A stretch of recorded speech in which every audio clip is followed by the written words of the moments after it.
So if you have your article Gemara, we are holding here in Mesechta Megillah Daf Chav Zayin Amud Beis 27a2. And it's on the screen. I know it needs to see it a little bit larger. We're going through all the tashmas. Tashma is come, let me ask you a question, and we give an answer. Could you sell one Torah to buy another Torah? Amud Beis, Amud Aleph, 27a. And if you have a article 27a2, I think the first column. I don't have it. Could I sell an old Sefer Torah, buy a new Sefer Torah? And we're bringing different Mishnahs and Brisas to 27a. If you bring it to me, I can. That's 27a5, 27a2.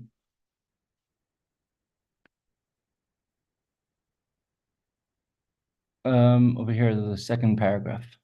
In English. When we brought several. I want to see it in Jewish. In the Jewish, Okay. We brought several proofs about can we stack a Sefer Torah one on top of the other, right? As this picture so eloquently made it out. And there's some shul in Yerushalayim where they do this every year by Hakafas. We brought different proofs. When you roll up a Sefer Torah one on top of the other, we went into the halacha. If anybody wants to read it, it's printed up over here. The halacha about which svarim could be stacked one on top of the other. And to see if there is a holiness, inherent kedusha in one type of sefer over another. A Sefer Torah is the highest level of holiness. Can you sell it in order to buy a new Sefer Torah? If it was done already, for whatever reason, so then you could sell it in order to buy. If the Sefer Torah was sold for whatever reason, but after the fact it was sold, then the funds have to be used to buy a new Sefer Torah. However, if it's in terrible condition, right. So is this still kosher and usable? Then that's a whole discussion of this Gemara over here. And we haven't yet came to the conclusion. So now we're going to come to a very, you could say, contemporary idea. Rabbi Heller, who was the head of the Kollel, for young married guys in Crown Heights. This should be Lubavitch, right? Lubavitch, yeah. I mean, he originally was Brisk, and he became Lubavitch later on. He's a grandson of Tosfos Yamtiv, Rabbi Heller, a very big Talmid Chacham. So he would, when he speaks to the Kollel, I remember one time him saying that so many people make achnasa Sefer Torah, a dedication for a new Sefer Torah. And he said it's more important, instead of making a dedication for a new Sefer Torah, to take that same amount of money you would have paid for a new Torah, say it's $50,000, and to pay tuition for boys or girls in yeshiva and school who wouldn't be able to afford it. True, one is an everlasting, lasts forever. It lasts for many, many decades. It has a name on it. People dance with it. And if you pay tuition for somebody in yeshiva, it's not going to be any plaques about it. You're not going to have crowds about it. In 2 years, it'll be forgotten. But it's more important, he says, to pay tuition for yeshiva, for someone to learn Torah, because a Jewish person learning Torah is a living Torah. More important than to dedicate a new Sefer Torah.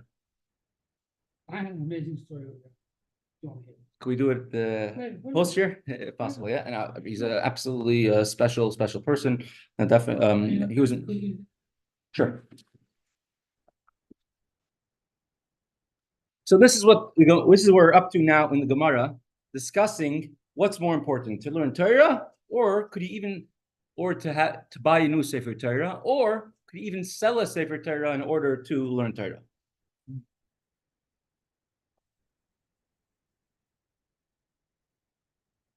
So Tashma, come in here. Amar Rabba Bar Chana, says Rabba, the son of Bar Chana, Amar Rabbi Yochanan Mishum Rabbi Shimon Gamliel, the name of Rabbi Yochanan, in the name of Rabbi Shimon ben Gamliel. So going back all the way to the Tanaim. Lo yimkar adam Sefer Torah yashan likach b'chadash. A person should not sell an old Sefer Torah in order to buy a new Sefer Torah. Seemingly, this answers our question. Could you sell a Torah to buy a Torah? And we have a clear teaching from Rabbi Shimon and Gamliel. They cannot do it. The Gemara says not so simple. Hassam, over there where Rabbi Shimon and Gamliel said that one cannot sell an old Sefer Torah to buy a new Sefer Torah, mishum pshiyusa. That's because you're worried about somebody will be negligent. Somebody goes ahead and sells an old Sefer Torah. They get whatever money they get for it, $25,000. He has money in his bank account. He might conveniently or somehow forget to buy a new Sefer Torah with it. So therefore, he says he cannot do it. Or maybe there's no more Sefer Torah available on the market somehow. Oh, yeah. And the funds might just get lost somehow. Not up to my standards. Right. Interesting. I have a sister and brother-in-law of mine. They're shluchim in one of the areas of Palm Beach in Florida. And there's someone who lives over there who is very into buying new Sefer Torah. Wait, your brother, what sister? I have 9. Oh, Yeah, I forgot. and so there's a person over there who likes dedicating. In all the shuls where he lived in the past, he always dedicated Sefer Torah, and he likes rescuing, refurbishing old Sefer Torah.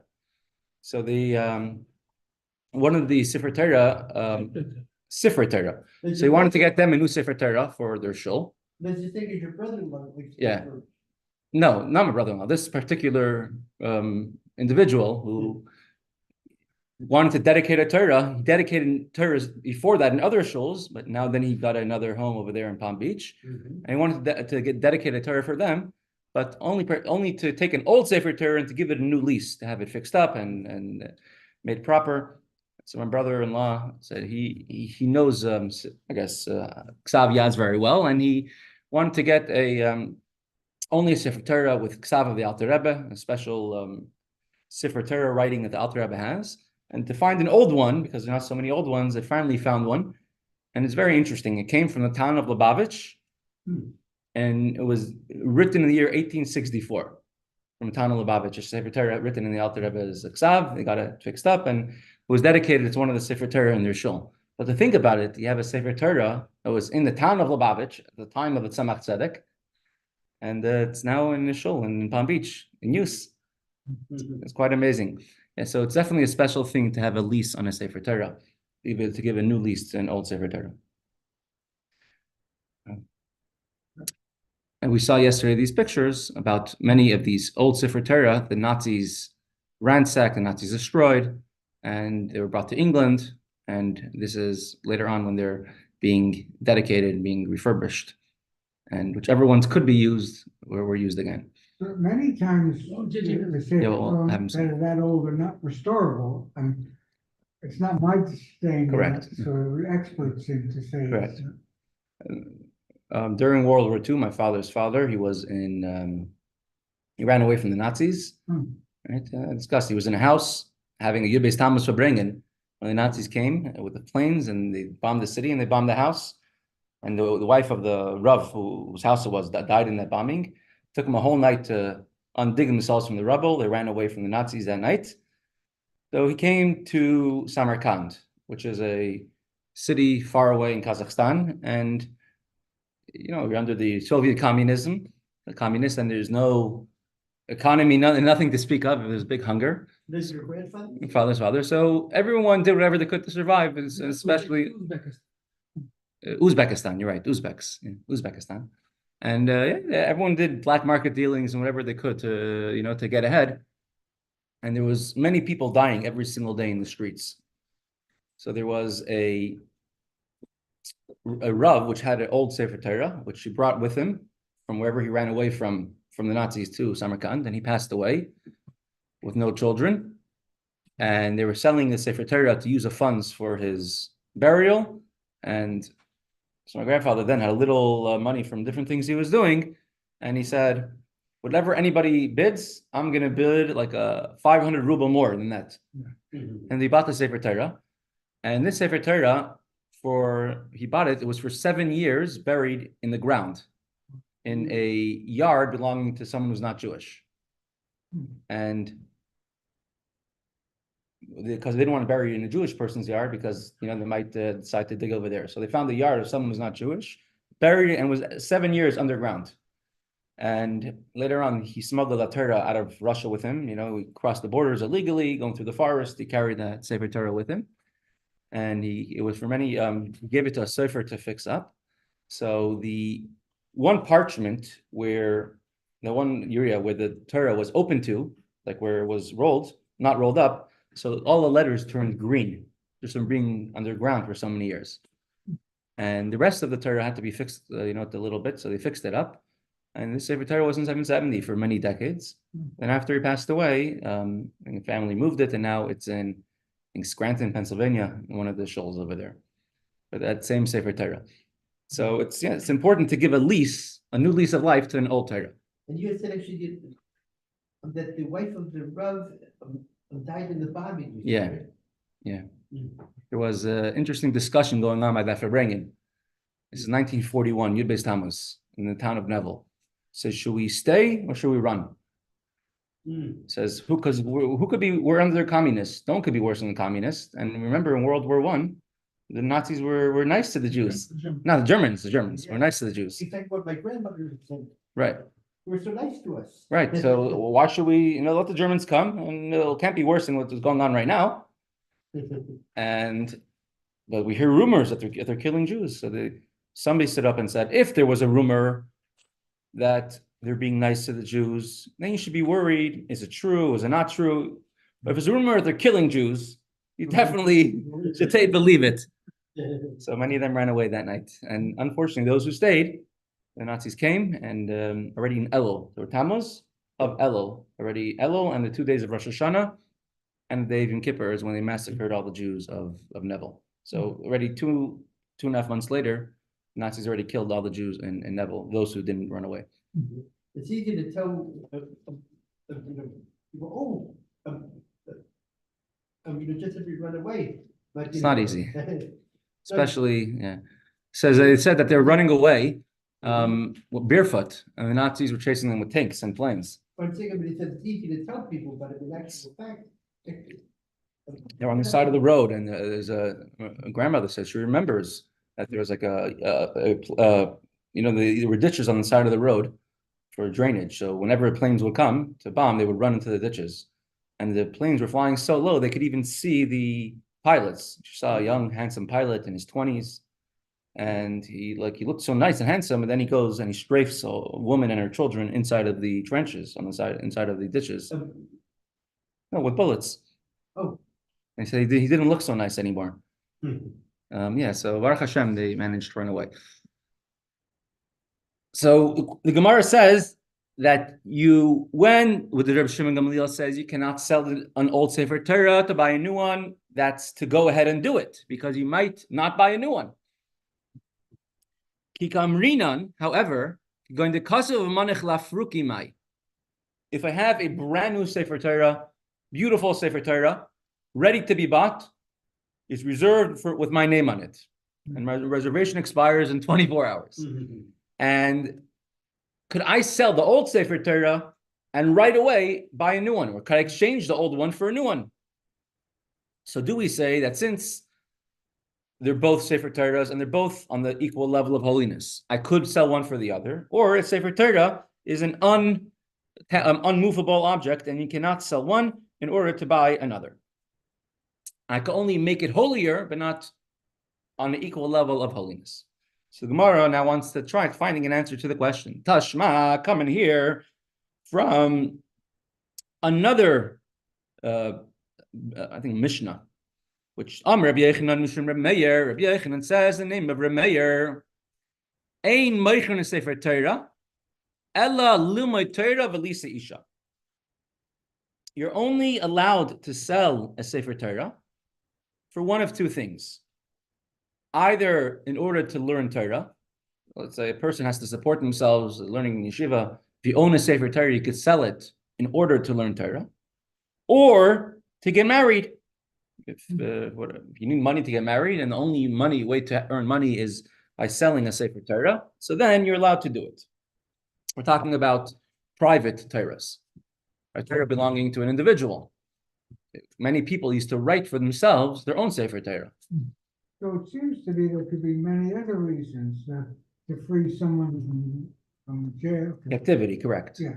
That's also permitted, right? As we're going to see here, that a Jewish person is more precious than a Sefer Torah, because a Jewish person is a walking, living, breathing Torah.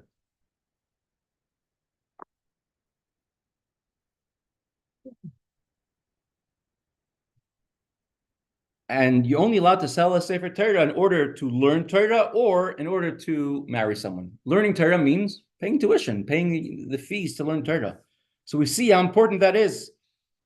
Rabbi J.J. Hecht, there was one time he was a Rav of a shul, and he was a tremendous, you could say, doer, tremendous askan. What?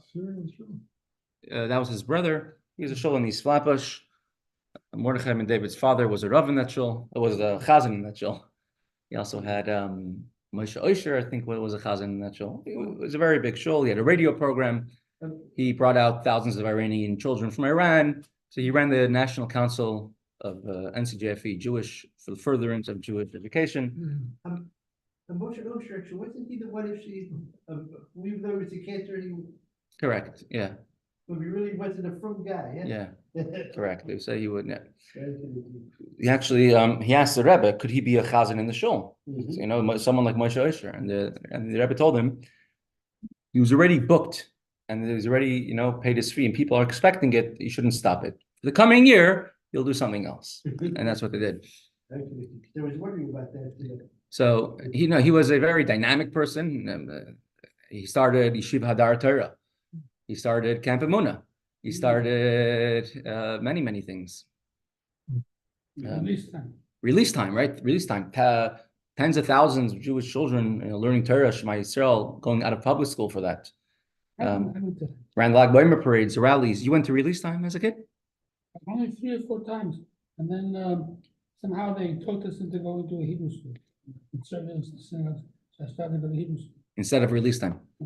Yeah, but I'm saying Rabbi Karp went to release time as a kid. It's all Rabbi Hecht. My father used to go do a release time.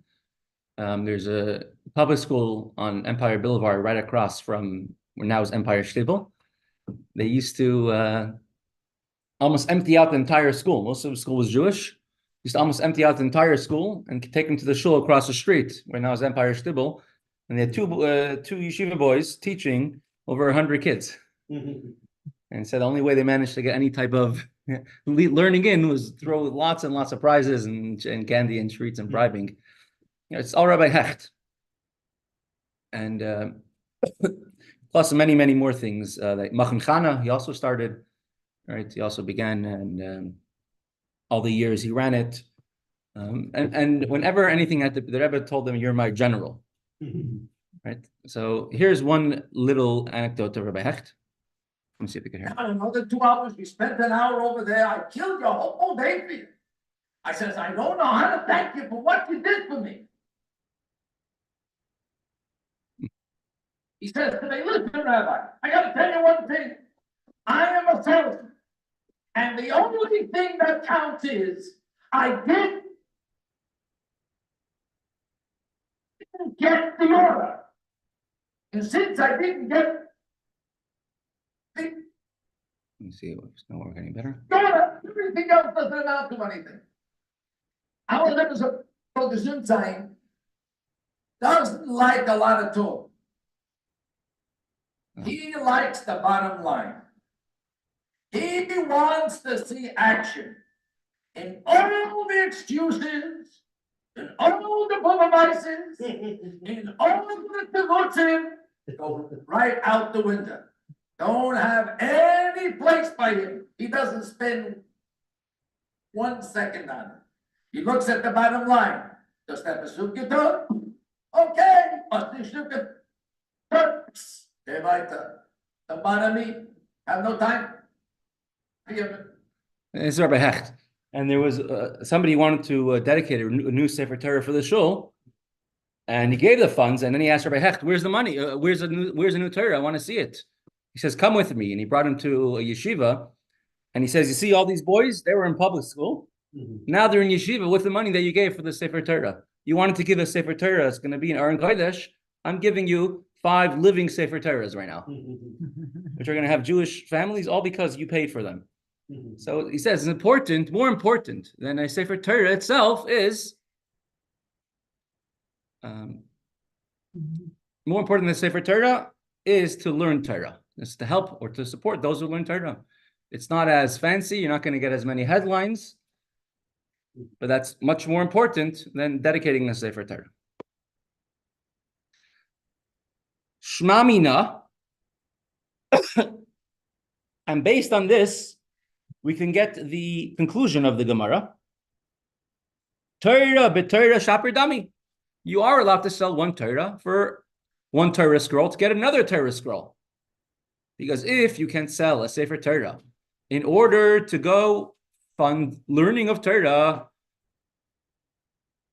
so then from there, we can see that you can sell one Sefer Torah to buy another Sefer Torah. The Gemara says no. Dilma shiny limud. Perhaps learning Torah is more important than actually a Sefer Torah itself. Because shalimud may be l'dei ma'aseh. Because when you learn Torah, Torah is a medicine. It's going to bring you eventually to action, to learn, to start fulfilling mitzvahs. And so therefore, it's what's more important than objects? Action. So more important than the Sefer Torah is learning Torah, because it will get you to do all the mitzvahs of the Torah. Ishanami, also you can sell a Sefer Torah in order to get married, because it's important to get married because the mitzvah is so important, the mitzvah of getting married, because Hashem did not create the world to be empty, but rather to be settled. So getting married, so even if it's not for, even if you're not having children definitely is settling the world. But even getting married without children is also a portion, it's also a part of settling the world as well. And people getting married too. Correct. So even that's part of the Shabbos Yisara, correct. And the Magen Avram actually ruled, this interesting tshuva that he has, that you could sell a Sefer Torah in order to help orphan girls get married, in order to help for their wedding. Mm-hmm. Right. It's a tshuva that he writes. A very interesting. So therefore, you see how important it is to get married. How important it is to learn Torah, pay tuition for those who can't learn Torah otherwise. That even is more important than a Sefer Torah itself.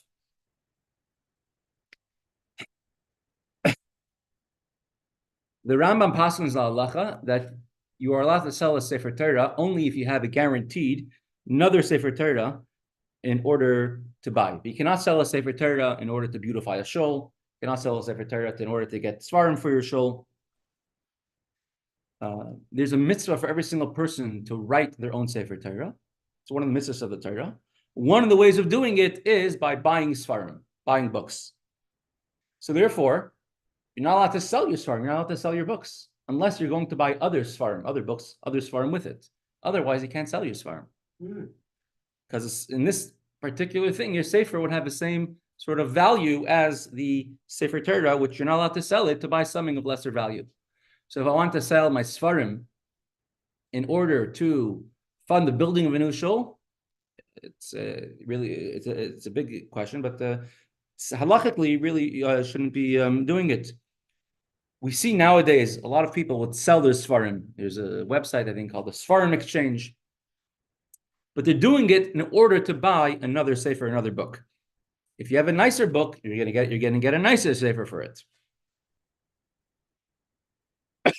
There's one more point, which is that a Sefer Torah shel yachid, a Sefer Torah which does not belong to a community, but belongs to an individual, there is more leeway.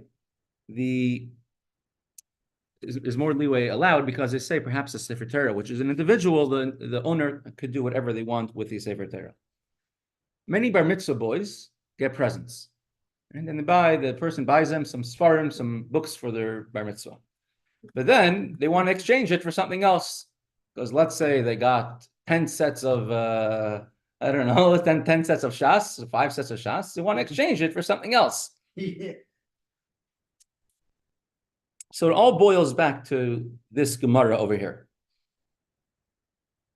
And the Taz writes that when the present was given to the bar mitzvah boy, it was given with the stipulation that they could do whatever they want with it, so then it never really entered the possession of the bar mitzvah boy or possession of the one buying it. It was made in such a way that they could exchange it. Could people that But if you got 2 sets of shas,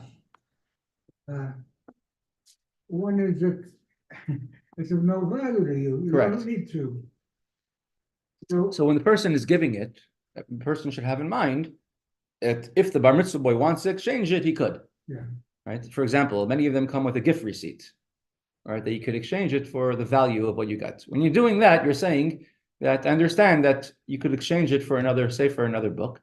Let's say the bar mitzvah boy wants to exchange his set of shas that he got for a menorah. So he would be allowed to do that too, because it was bought with such a stipulation in mind. Yeah. so could, What if he wants to exchange his shas for baseball cards?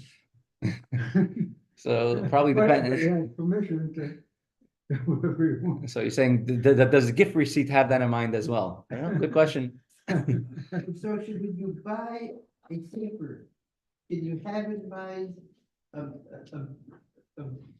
I can,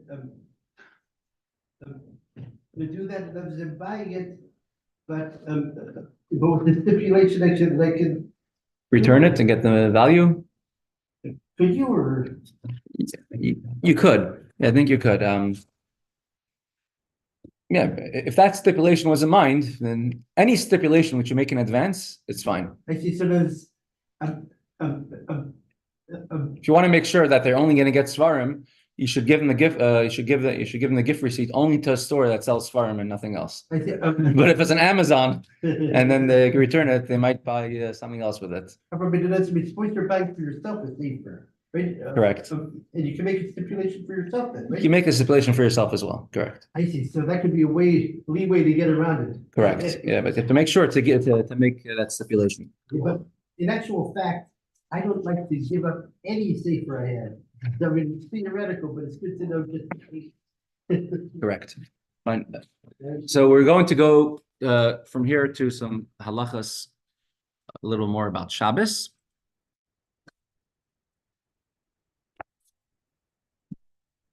Siman Ayin Beis, have it, and we're going to do it with some salt and pepper, and not just the actual halacha, but also a little bit more pirushim from different tzaddikim and a little bit of pirushim chassidus. We're holding halacha zayin in Siman Ayin Beis, chapter 72. Halacha zayin. So Monday, Tuesday, Mr. Shem will do v'yadaita Moskva. We have the Maimer of the Rebbe Hershel, but we have it split up into lessons, the 30 lessons. So we'll go through that one by one. I have the Sefer here. If anybody wants a copy, you could order it on Amazon. It's a very enjoyable way of going through the Maimer, not just the facts, but the application of it. And 2 days a week, we'll learn halacha, Halacha Shabbos right now. What sefer is that? It's V'yadaita Moskva by Rabbi David Vigler. Rabbi David Vigler. It's more than just a translation. It's lessons in the Sefer. So Yachin Basar V'Dagim Yafim At'amim V'Yayim Meshubach K'fi Yechalto. One should prepare good food as much as possible for Shabbos.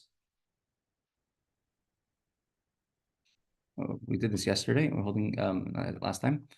Ches. Afilu ani should be Israel. Even a poor person, someone who cannot afford much. Yizdades, these amitz lanigas Shabbos must do the most they can to make Shabbos delightful. Yitzamtzim b'chol shavua k'tei she'tiyah le'moisach havet Shabbos, and the entire week one should not spend a lot of money in order to save for Shabbos. If you have no money for Shabbos, you could borrow money for Shabbos. It says even if you have to take collateral, you should borrow money to prepare for Shabbos. Amru Razal, and this is what our sages have told us. Banai, levu alai vani pereya. Hashem said, my children, better to borrow on my cheshbon, on my account, and I will pay you back. Hashem guarantees it will pay us back for the needs of Shabbos. And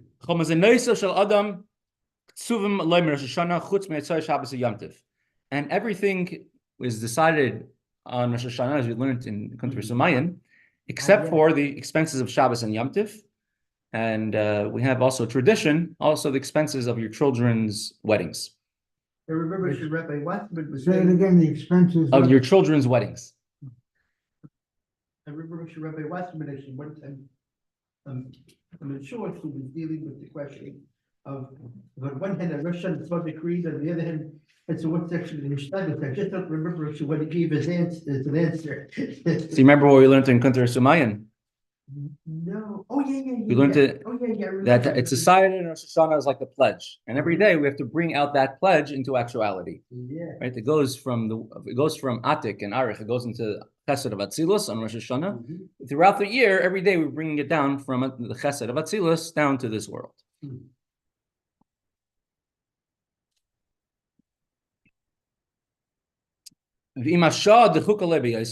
If one really is in a very tight financial spot, on this our sages have said,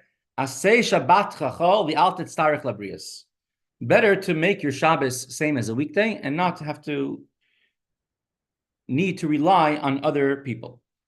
Nevertheless, one should do at least something new in honor of Shabbos. At least one should eat sardines on Shabbos if they didn't do it.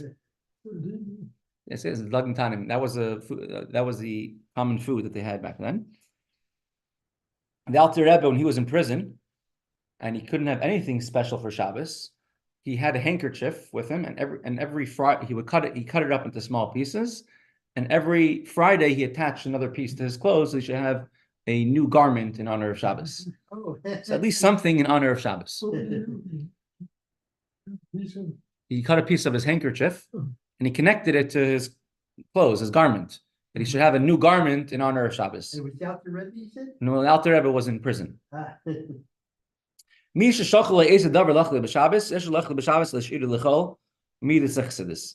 Shulchan Aruch paskins, the Alter Rebbe paskins differently. Says that one who, if you were sent food for Shabbos, you can't use it on the weekday, you have to use it on Shabbos.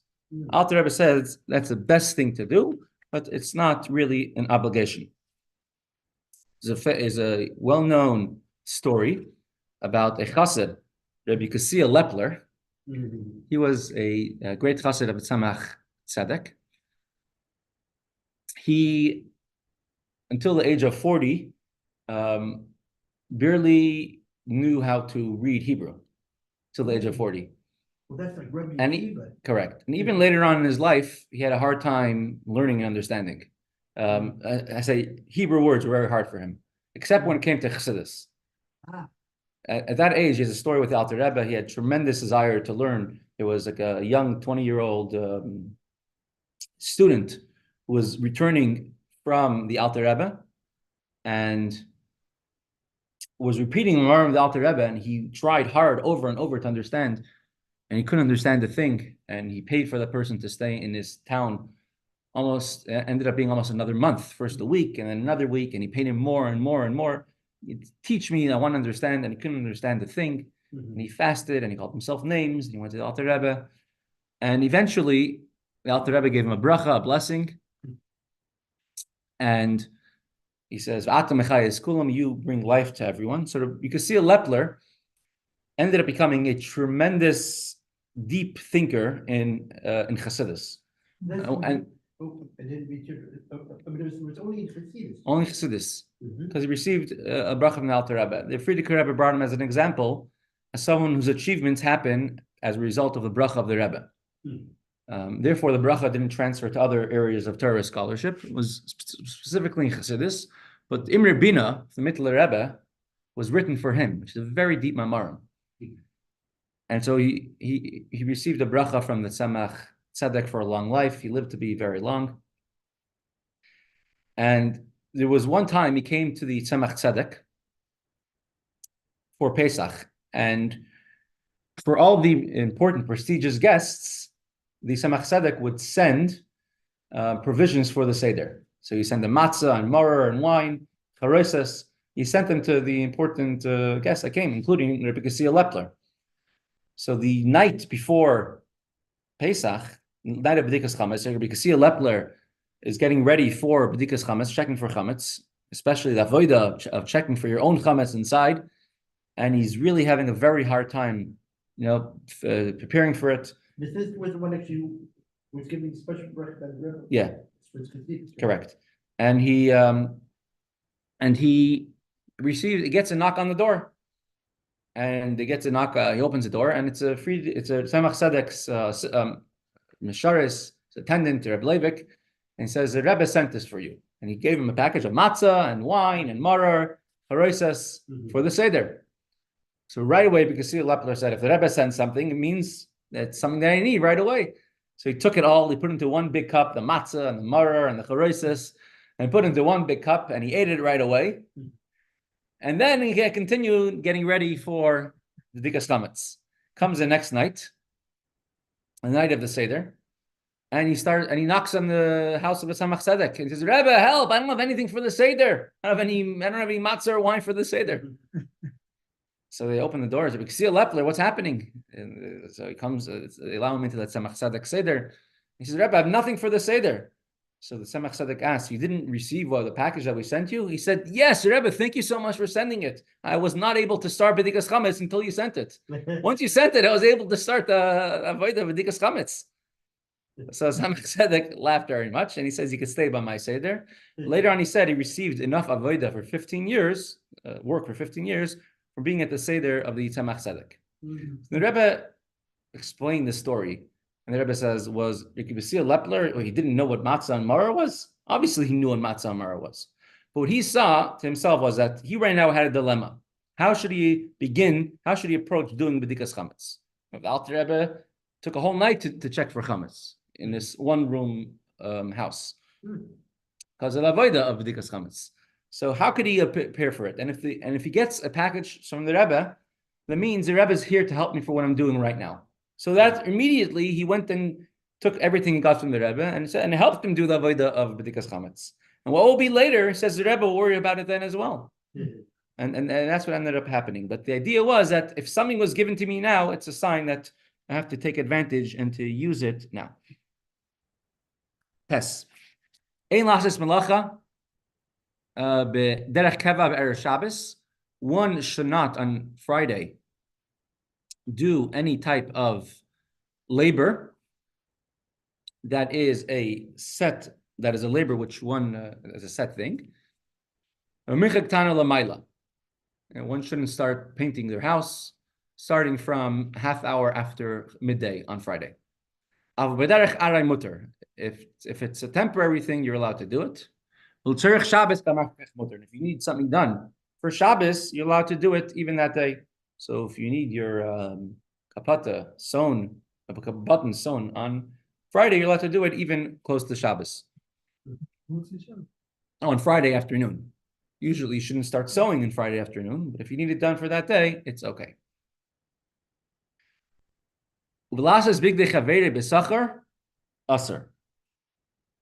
You're not allowed to make clothes for your friend, even if it's Friday afternoon, only for yourself. However, if someone's poor and they need to work on Friday in order to earn money for Shabbos, then they're allowed to work even on Friday afternoon. You are allowed to give a haircut to another person on Erev Shabbos the entire day. Even if you're a barber, you're allowed to do it. Even if you're getting paid, you're allowed to be open on Friday afternoon. Because it's a very big Shabbos, a very big, beautiful thing that someone should walk around Shabbos with their hair cut, and so people are noticing it and they're doing it in honor of Shabbos. Yesh liskers chanuya shachas Shabbos baderech ayin leelsim samaches if you base, and you should close your stores an hour before Shabbos. And if you go to the museum outside of the holy of the Beis Hamikdash, they have a museum where they found many different artifacts from the Beis Hamikdash, and one of them was a very large stone which I don't know, almost as wide as between these two pillars over here, about 10 feet long, very, very large stone, which had a cutout in the corner, and it says over there in old Hebrew letters, Makom HaChatzotzra, the place of the trumpets. The place of the trumpets.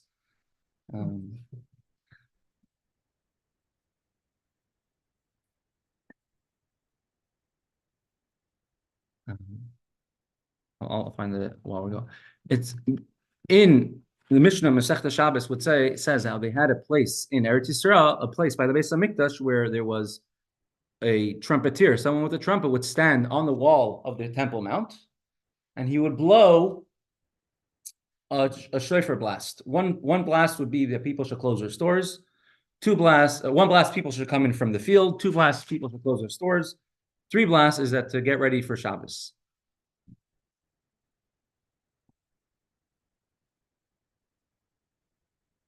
You have it now in many Jewish places. You have what's called an alarm, right? The Shabbos alarm.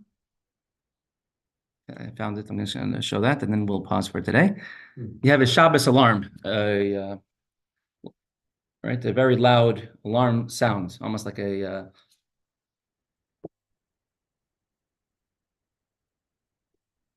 alarm type of sound.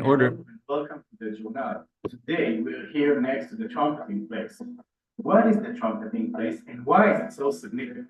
The trumpeting place is an interesting and a unique feature of the Temple Mount. It was located right here at the top of the southwestern corner of the complex above the Robinson's Lounge and near the Gates, which were the main entrance to the Temple Mount during the time of the Second Temple.